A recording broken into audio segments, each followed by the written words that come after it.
All right, here we go. Several top Trump officials have reportedly had some of their personal data leaking online, adding to the fallout of the administration's Signal chat leak. Peter Doocy joins us from the White House with more. Good morning, Peter.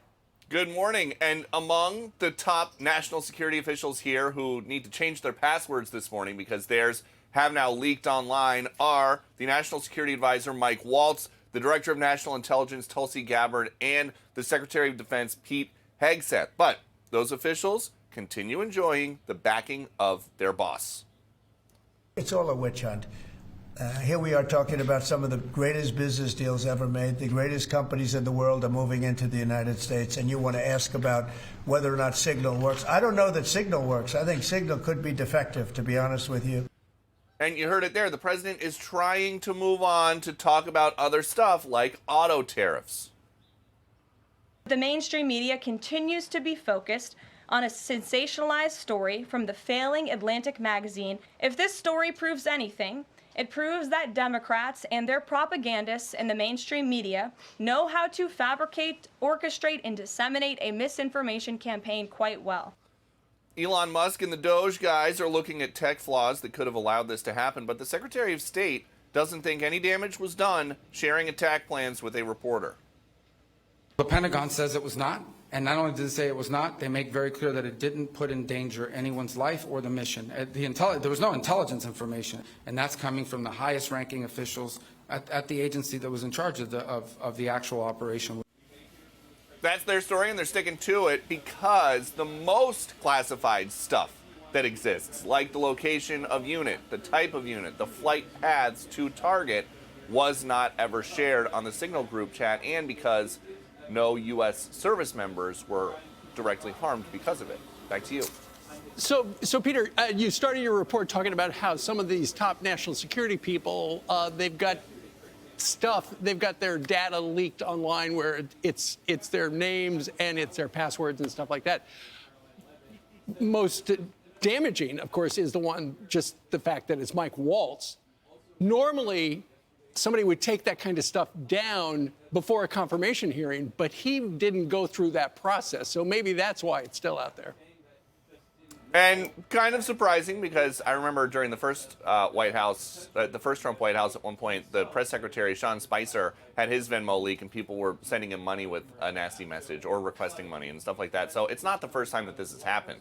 But it definitely is another headache. I think Mike Waltz has woken up with a headache every day this week. Well, you can send me money with a nasty message anytime you want. Any leads on who could have leaked this information? No, and it seems like they were using commercial apps like WhatsApp and Venmo, and it's easier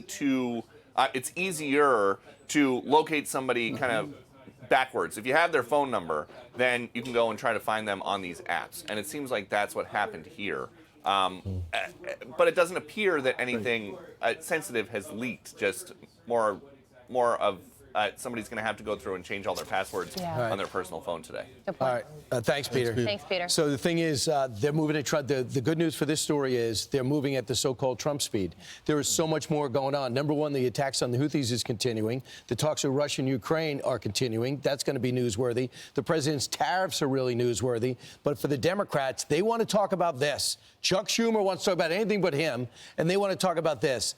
The timing was fortuitous for Democrats because it was a time for them to meet with for the intelligence officials with the Trump team to meet with the House and Senate committees on intelligence to talk about the threats facing this country. If you look at the prepared remarks, you see we got a lot of threats and they have a plan to stop it. But none of those questions were about this. They want to gum up this administration with this story. Case in point, this guy, Jimmy Gomez, who should wake up embarrassed this morning because he took his time to tar and attack Pete Hegseth on something totally unsubstantiated. Listen. You know whether Pete Hegseth had been drinking before he leaked classified information? I don't have any knowledge of Secretary Hegseth's personal habits. Director Ratcliffe, same question. Yes or no? You know, no, I'm going to answer that. I think that's an offensive line of questioning. The answer is no. I find it interesting that you want to.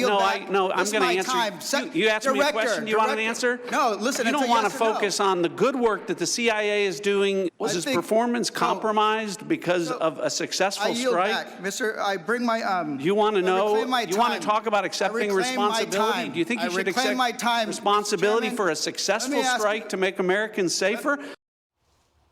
These people are crazy.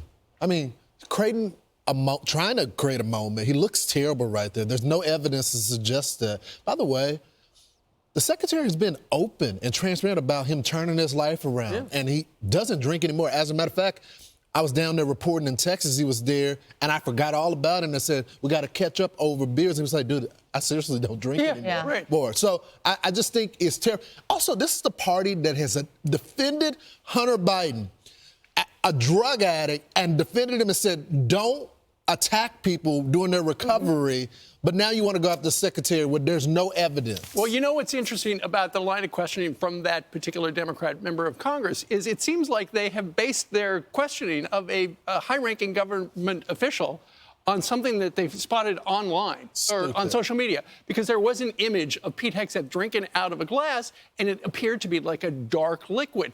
It was a glass of water. It was an optical illusion. But instead of asking, hey, what was he drinking, they did it that way. And also, how about the congressman saying, I'm reclaiming my time, the second the CIA director starts to answer? That's not how it works. He needs to respond to the question. And then John Ratcliffe just actually absolutely took the congressman down. And you almost hate to defend the defense secretary from this line of questioning, because you don't even want to add legitimacy to this because it's so ridiculous. But this was an authorized use platform, a platform that the Biden administration used as well.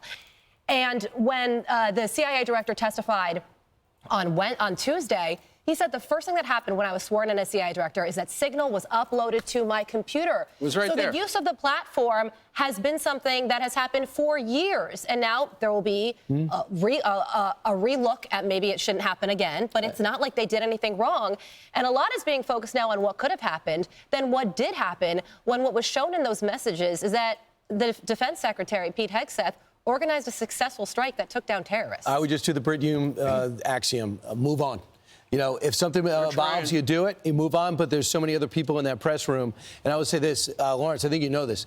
He never had a drinking problem. There were times where he drank too much. They drank too much. But he just gave it up. Right. Completely. But he just totally. So there were no misspellings in that exchange. There was nothing that was bizarre. It was extremely official. I found it interesting. Normally you have to wait for the administration to end to find out about this type of insider give and take. So there was no reason to do that except for that smug attitude. You think you could take your shot and get your moment because no one's ever heard of you. I'm Steve Doocy. I'm Brian Kilmeade. And I'm Ainsley Earhart. And click here to subscribe to the Fox News YouTube page to catch our hottest interviews and most compelling analysis.